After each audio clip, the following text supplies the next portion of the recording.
Bismillahirrahmanirrahim. Assalamualaikum warahmatullahi wabarakatuh. Perkenalkan, kami dari kelompok 2, yaitu kelompok pelita parenting edukatif berbasis tafsir Al-Quran. Bersama saya Sufyan Nurteta dan rekan saya Maimunah, saya Nur Salimah, Hamia, Nur Latifah. Baik, kami akan memaparkan bagaimana parenting edukatif berdasarkan surat Luqman ayat 14. Bismillahirrahmanirrahim. Assalamualaikum warahmatullahi wabarakatuh. Alhamdulillahirabbil alamin wa bihi nasta'in ala umuri dunya waddin. Wassalatu wassalamu ala asrafil anbiya'i wal mursalin sayyidina Muhammadin wa ala alihi wa sahbihi ajma'in. Rabbi shrah li sadri wa yassir li amri wahlul 'uqdatam min lisani yafqahu qawli. Shadaqallahul adzim. Para hadirin yang dirahmati Allah, kami dari kelompok 2 tadi sudah perkenalan.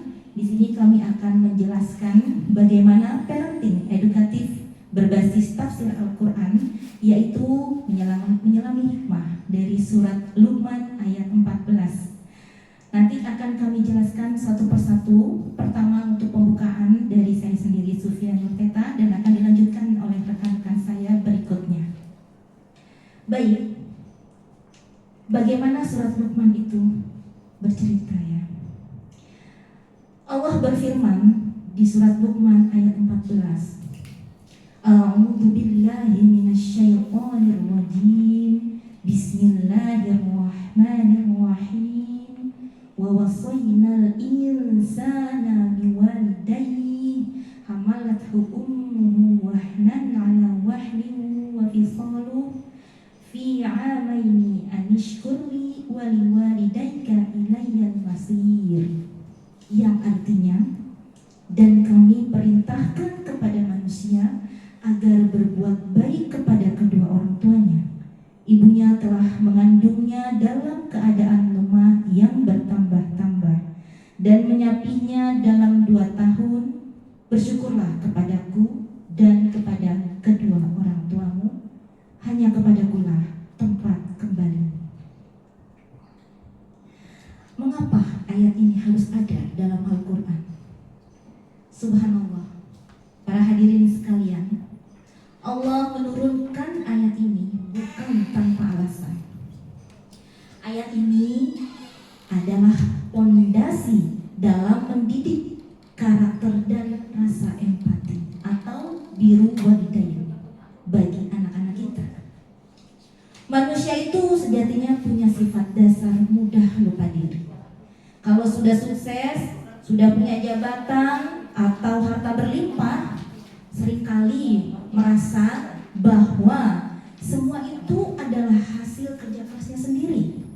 Nah, Al-Quran menghadirkan ayat ini sebagai panduan rohani agar orang tua punya pijakan untuk mengajarkan rasa terima kasih, rasa kepedulian, dan kesadaran akan pengorbanan sejak dini. Lalu apa kata kunci dan sifat dasar manusia dari ayat ini? Mari kita bedah 2 kata kunci yang sangat dalam maknanya. Yang pertama yaitu wahnan ala wahnin, yang artinya kelemahan yang bertambah-tambah. Allah memilih kata ini untuk menggambarkan betapa beratnya perjuangan fisik dan emosional seorang ibu saat mengandung dan menyusui. Mengapa Allah sebutkan ini? Agar kita sadar bahwa ada kebutuhan dasar emosional yang telah disuapkan orang tua kepada kita sejak kita belum bisa apa-apa. Lalu kata yang kedua apa? Selain wahnan ala wahnin, yaitu anishkur liwalidayka, yang artinya bersyukurlah kepadaku dan kepada kedua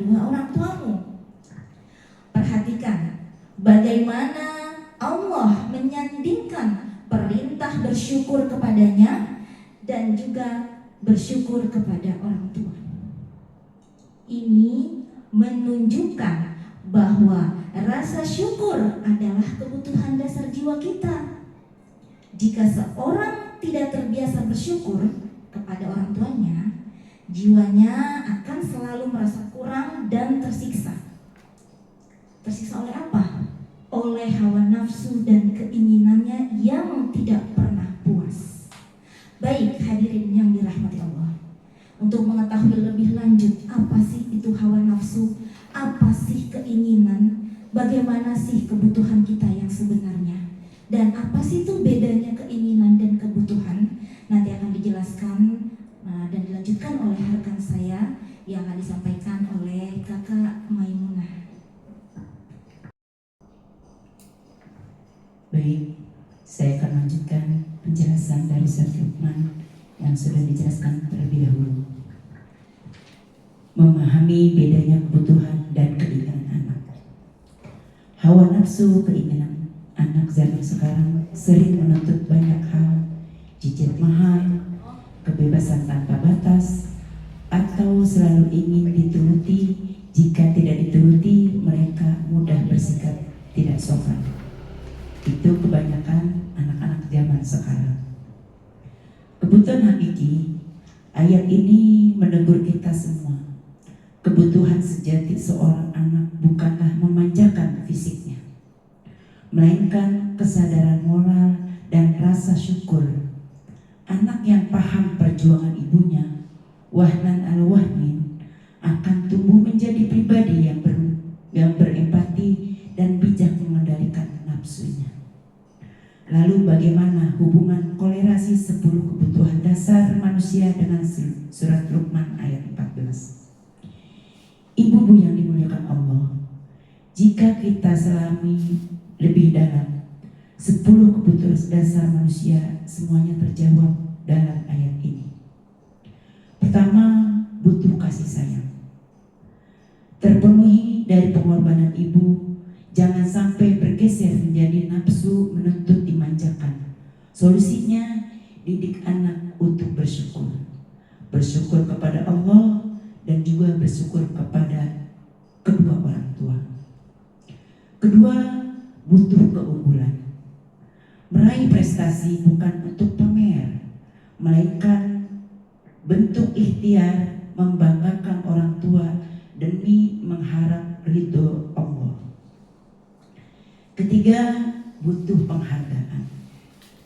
Belajar mengapresiasi jasa orang tua sebelum menuntut dirinya selalu dipuji orang lain. Keempat, butuh kasih sayang. Mengakui bahwa sayang orang tua dan hangatnya rumah adalah perlindungan emosional terbaik. Kebutuhan kelima, kecenderungan tamak. Diredam dengan sifat qanaah, merasa cukup dan bersyukur atas nikmat yang diberikan kepada Allah kepada kita. Keenam, butuh pengakuan. Mendapatkan pengakuan sejati melalui jalan berbakti, birrul walidain, bukan dengan kesombongan. Butuh kekuasaan. Belajar mengendalikan hawa nafsu sendiri agar tidak membangkang kepada orang tua. Kedelapan, butuh kebebasan. Kebebasan yang beradab dan tahu batasan. Butuh rasa bangga menjadi anak yang soleh atau solehah yang tidak pernah putus mendoakan orang tuanya. 10, butuh kemandirian. Mandiri agar kelak ketika orang tua renta, kita mampu merawat mereka sebagai bentuk balas kasih sayang kebaikan orang tua. Untuk penjelasan selanjutnya akan dilanjutkan oleh teman saya, Ibu Nur Salimah. Baik, saya akan menjelaskan realita dalam kehidupan. Fenomena masyarakat hari ini banyak kita dapati anak-anak di era modern yang acuh tak acuh.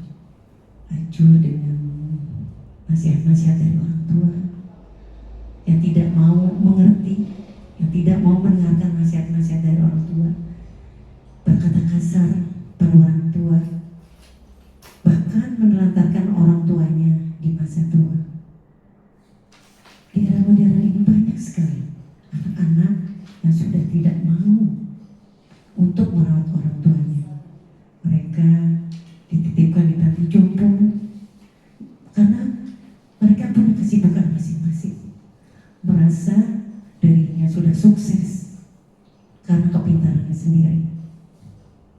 Ini terjadi karena pola asuh yang hanya memanjakan fisik tanpa menanamkan adab dan rasa syukur.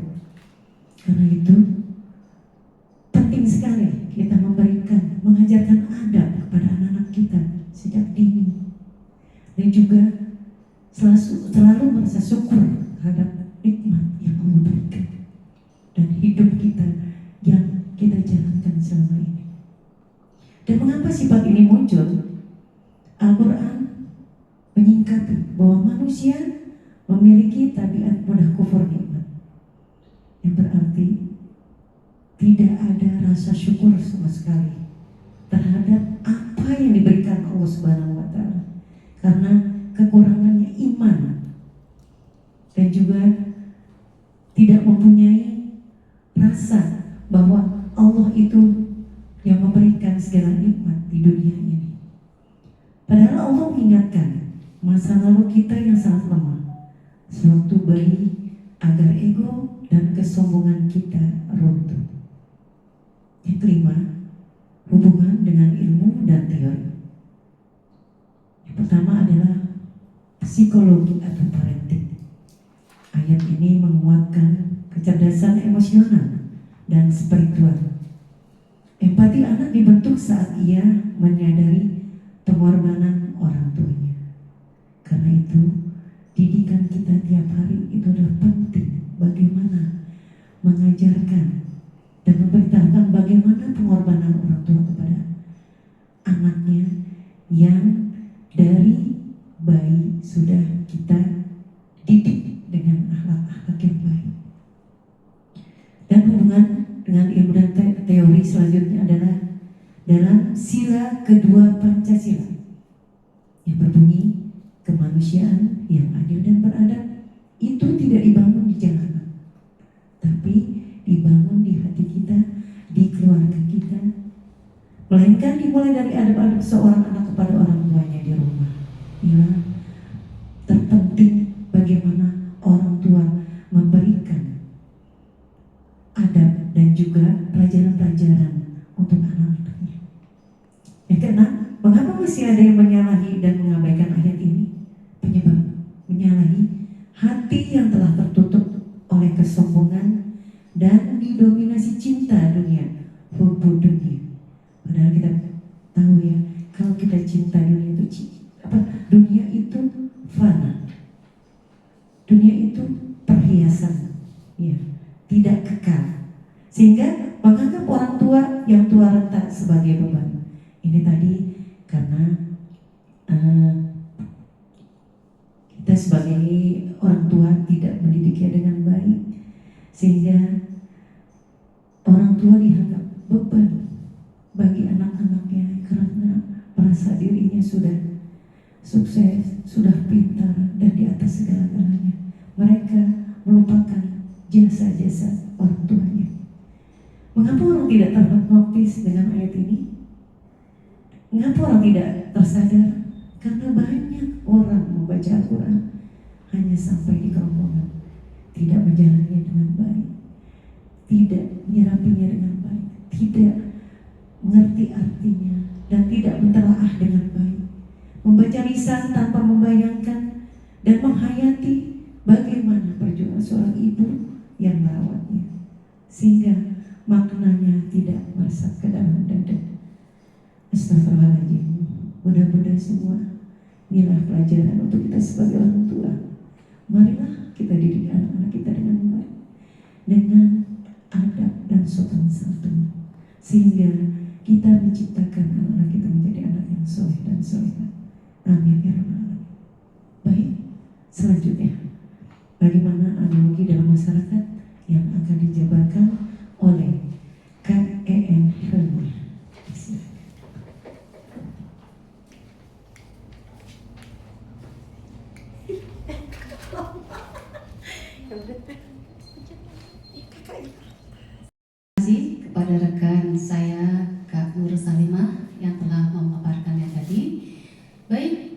Bunda-bunda sekalian, marilah kita lanjutkan dengan rangkaian selanjutnya adalah analogi dalam masyarakat. Ibarat seperti pohon dan akarnya. Anak ibarat pohon, sedangkan orang tua adalah ibarat akarnya. Pohon tidak pernah bisa berbuah lebat ataupun berdiri kokoh menahan angin jika ia merusak, mengingkari akar yang memberinya kehidupan. Begitupun dengan anak dengan orang tuanya. Anak selalu menghormati, begitupun juga orang tua selalu menghormati anaknya. Itulah analogi dalam masyarakat. Bagaimana dengan pengalaman nyata dialami? Yang kesembilan adalah pengalaman yang nyata yang dialami. Betapa sering kita tersadar dalam meneteskan air mata saat membaca ayat ini.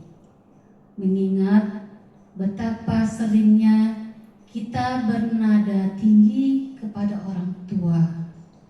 Padahal Allah melarang keras membentak orang yang telah mengasuh kita sejak kita tak berdaya. Begitupun nanti kita mengajarkan dan mendidik anak supaya tidak berkata keras kepada kita. Kesepuluh, keseimbangan ciptaan dan pendukung syariat.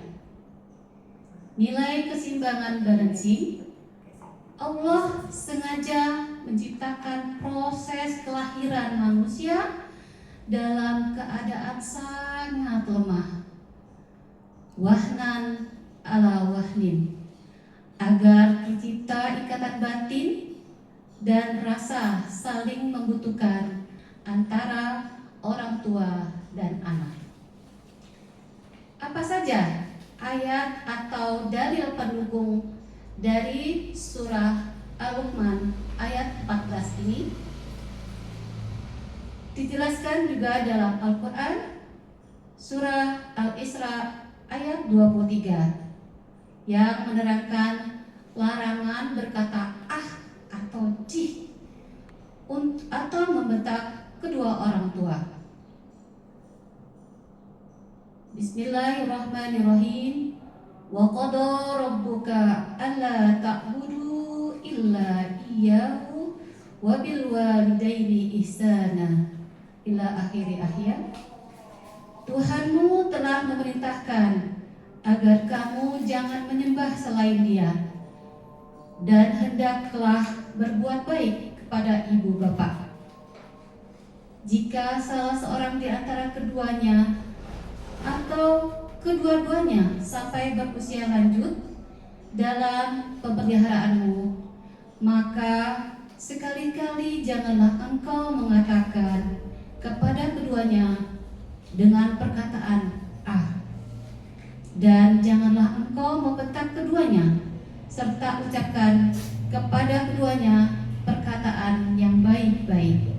Surah Al-Isra ayat 23. Bayangkan ibu-ibu mengucapkan kata ah saja tidak boleh, apalagi membuat orang tua menangis, meneteskan air mata. Jadi Al-Quran dan hadis sudah menjelaskan jangan membentak yang bisa membuat kehidupan kita menjadi susah. Lalu bagaimana dengan hubungannya dengan hadis? Di sini ada hadis pendukung yang lain adalah hadis riwayat Tirmizi yang berbunyi ridha Allah tergantung pada ridha kedua orang tua dan murka Allah tergantung pada murka kedua orang tua. Jadi kalau ingin mencari ridha Allah, carilah ridha orang tua. Sebelum mencari ridho Allah, carilah kita ridho orang tua kita. Kemudian, tahu Tafsir berprasangka baik atau husnuzon kepada Allah maksudnya bagaimana? Perintah bersyukur kepada orang tua yang disandingkan dengan bersyukur kepada Allah bukan untuk memberatkan anak. Jadi perintah ini bukan membuat anak menjadi beban, menjadi berat. Ini adalah bentuk kasih sayang Allah membukakan pintu surga yang seluas-luasnya bagi kita melalui jalan berbakti. Ibu-ibu sekalian, pintu surga itu banyak. Ini adalah salah satu untuk mencari surga yang diciptakan Allah dengan berbakti kepada orang tua. Yang ke-13 adalah pendekatan parenting. Menekankan bahwa pendidikan karakter terbaik dimulai dari rasa empati. Orang tua tidak perlu menuntut dihormati, melainkan mendidik anak memahami nilai-nilai perjuangan hidup. Jadi, kita sebagai orang tua bukan kita gila hormat. Yang ke-14 adalah berilmu sebelum berdebat. Penting bagi kita sebagai orang tua untuk mempelajari psikologi perkembangan anak yang berlandaskan Al-Quran agar kita paham cara menanamkan nilai-nilai ayat ini sesuai tingkat usia anak. Lalu bagaimana aplikasi praktis di rumah? Bagaimana cara menerapkannya sehari-hari? Ajak anak berdiskusi. Sepertinya di sini adalah tugas seorang ayah untuk banyak berdiskusi dengan anak. Bukannya ibu tidak boleh berdiskusi dengan anak. Justru ibu sering tiap hari telah berbicara dengan anak, telah berdiskusi.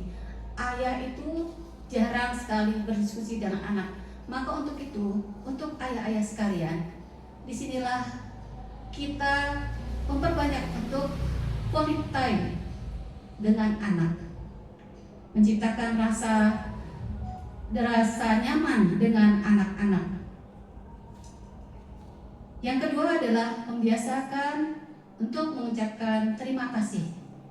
Terima kasih kepada orang-orang yang lebih tua, terima kasih kepada ibu, kepada ayah, kepada kakak, dan terima kasih pada yang lebih muda, terutama adik atau teman-teman sekalian. Itulah setiap kali kebaikan yang kecil mereka dengan mudah mengucapkan terima kasih. Ibu sekalian, solusi parenting edukatif berbasis tafsir motivasi akan dijelaskan oleh rekan saya Kak Nur Latifah. Kepada beliau kami silakan. Baik, ayah bunda sekalian, saya akan lanjutkan solusi praktis parenting edukatif berbasis tafsir motivasi. Langkah nyata parenting edukatif adalah dari hati ibu untuk buah hati. Yang pertama yaitu mengubah cara mencintai anak kita.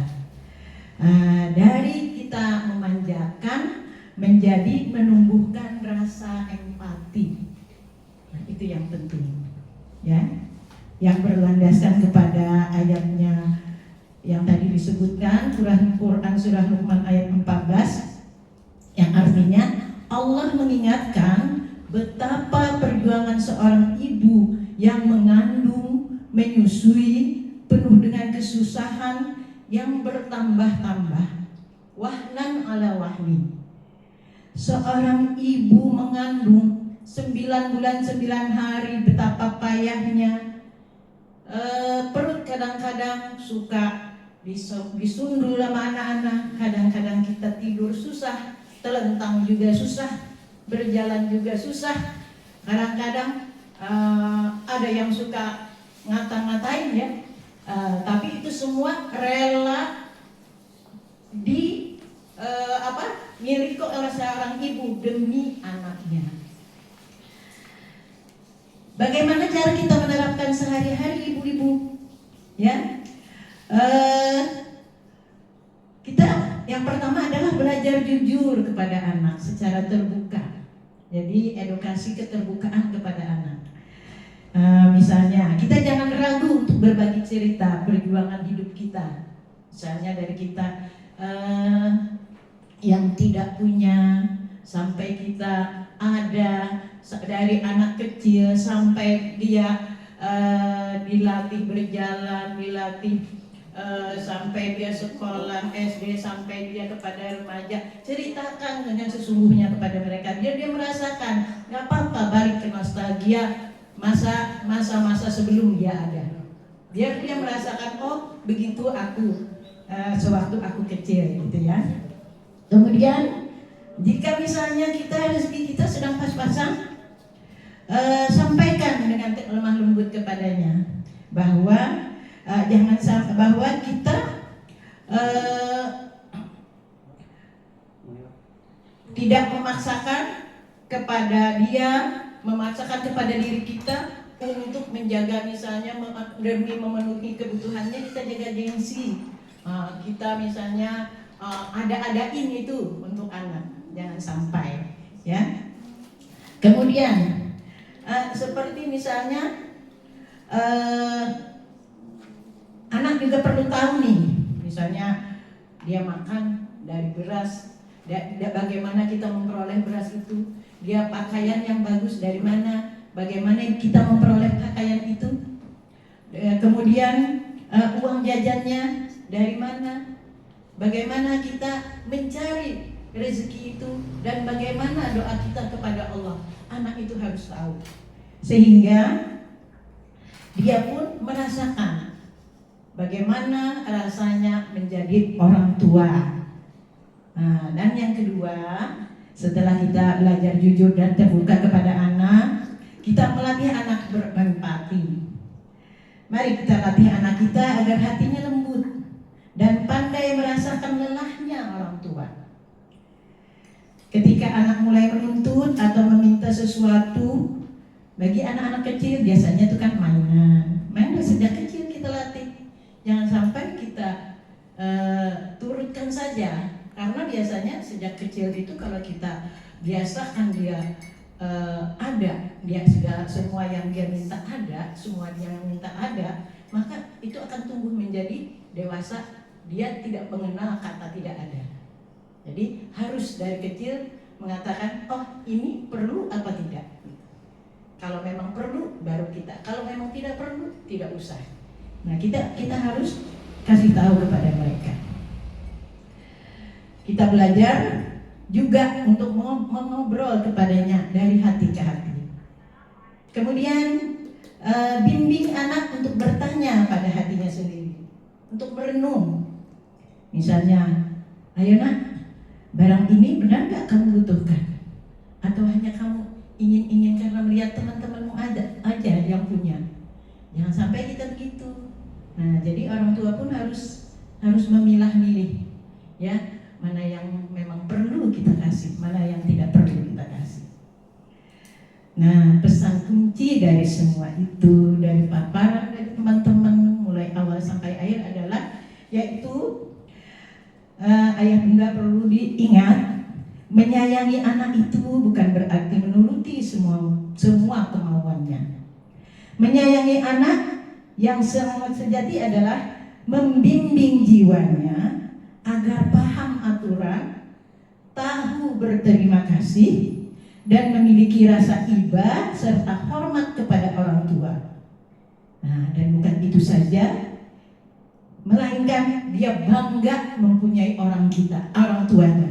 Jadi tidak hanya yang tadi disebutkan, dia bangga, oh orang tuaku ini, aku sangat bangga dengan orang tuaku. Begitu kira-kira paparan kita pada hari ini tentang tafsir motivasi Quran Surah Luqman ayat 14. Nanti akan ditutup oleh teman kita Kak Supia yang tadi membuka paparan di pagi hari ini. Untuk itu kepada Kak Bia kami persilahkan.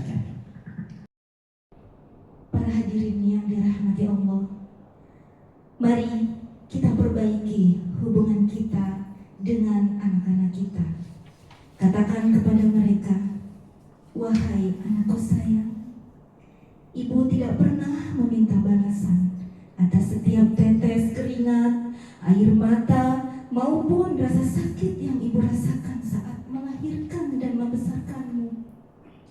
Kebutuhan terbesar ibu hanyalah melihatmu tumbuh menjadi pribadi yang beradab, beriman, dan tahu cara bersyukur. Ingatlah nak, ridho Allah ada pada ridho orang tuamu. Dimanapun kamu berada kelak, setinggi apapun kamu terbang meraih impianmu, jangan pernah lupa jalan pulang untuk sekedar mengusap tangan orang tuamu dan memohon doa. Katakan itu kepada anak-anak kita. Semoga Allah Subhanahu wa Ta'ala menjadikan anak cucu kita anak-anak yang soleh dan soleha, beradab serta berbakti kepada kedua orang tua. Rabbi habli minas solihin, Rabbi habli minas solihin, Rabbi habli minas solihin. Amin ya rabbal alamin. Dan perlu diingat, selain kita sebagai seorang ibu dan orang tua, kita juga punya seorang ibu dan kita adalah seorang anak. Jika orang tua masih ada, marilah kita renungkan betapa besar jasa mereka. Kita mungkin suka melupakan waktu untuk mereka. Kita sibuk dengan dunia. Setelah kita pulang dari acara ini, mari sama-sama kita membawa niat untuk memperbaiki hubungan kita dengan orang tua kita. Lebih menyayangi orang tua, lebih perhatian kepada kedua orang tua. Dan bagi yang orang tuanya sudah wafat, marilah senantiasa kita kirimkan doa-doa terbaik untuk mereka. Rabbighfirli wali walidayya warhamhuma kama rabbayani shaghira. Lembutku kenang kasihmu ibu